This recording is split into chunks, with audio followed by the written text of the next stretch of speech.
Napakasosyala naman yung ating photo cake ngayon. Ano pa bang gagawin natin sa ating mga natira na egg whites? Siyempre gawa natin yan ng paraan para hindi masayang yung ating mga natirang egg whites. Promise ga ang sarap at sold out agad. Kaya gawin mo din ito sa iyong egg whites. Kaya tara na samahan mo ko ga. So ang una natin gagawin ay gawa tayo ng cake batter mixture. At dito gagamit lang ako ng light brown sugar. Maglagay na ng 1 tablespoon baking powder, 1 teaspoon ng asin at 1 teaspoon vanilla extra. At 2 cups lang na tubig yung gagamitin ko. Pwede din naman kayo ditong gagamit ng evaporated milk. At nang natunaw na yung ating asukal at asin, ay magsala na tayo dito ng 3 cups na cake flour. Kahit bago pang bili yung harina natin, basta mga ganitong mga mixture yung ating gagawin, ay salain lang talaga natin yung ating harina para hindi tayo dito magkaroon ng mga lumps.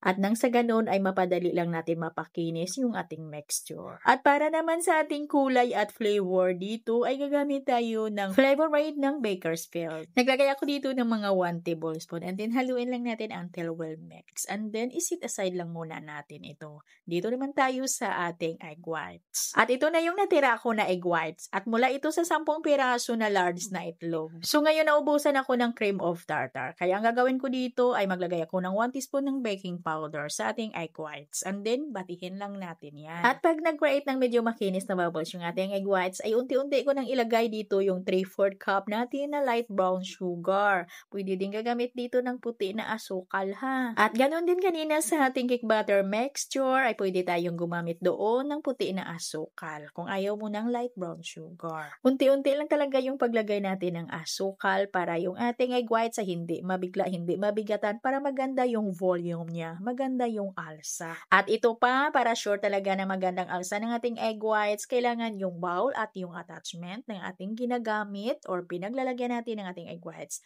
ay dry ho yan, hindi yan basa, walang bahid na kung ano-ano. At yung ating egg whites, kailangan ay hindi po mahaluan ng egg yolk. At nang malapit ng tumiba yung ating mirang or nasa medium stepex tayo, ay maglagay ako dito ng flavor din at yung ating kulay na Bakersfield na Flavor Aid. At nang tumibay na yung ating mirang, ay ilagay na natin o ihalo na natin dito sa ating cake batter mixture.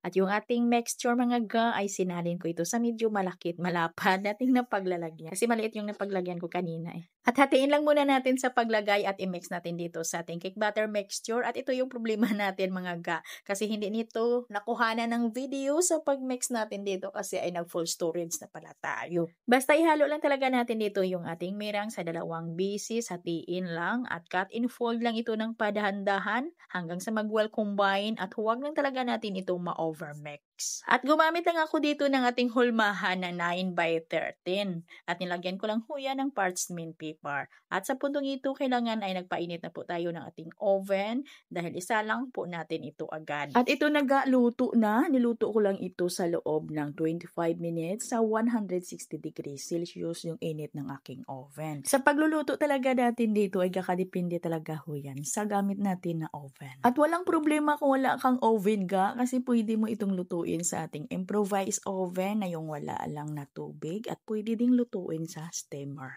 At pag lumamig na ay hiniwa ko lang ito sa mga maliit lang na pack cubes or yung bite sizes lang natin na hiwa kasi ilagay ko ito sa ating mga container tub. Gumamit ako dito ng 250 ml ng sizes ng ating container tub. At gawa natin ito mga palangga ng glaze. So dito gagamit tayo ng 200 grams ng dark chocolate compound at hiwain lang natin ito ng mga maliliit or maninipis.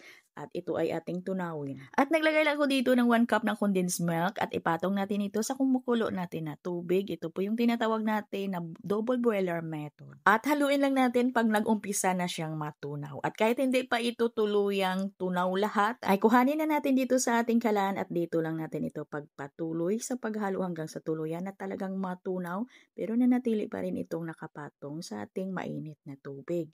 Pagkatapos nito mga ga, ay ilagay natin dito na sa ating mga container tub. At ito namang kulay white natin na yung ginawa nating pang drape dito ay ito po yung natira ko sa aking yema cream. Pwede kayong gumawa ng ating caramel sauce, pwede ninyo ditong pang design or pang drape natin. Pwede din yung ECC whipping cream. May mga video na tayo niyan mga ga. Sa paggawa ng ating caramel sauce, sa paggawa ng ating yema cream na ito at yung ating pag-prepare ng ECC whipping cream. May mga video na tayo niyan kung paano ba natin yan ginawa. At hindi na tayo dito lugi 'pag ibenta natin ito ng ₱30. May kita or tubo na tayo.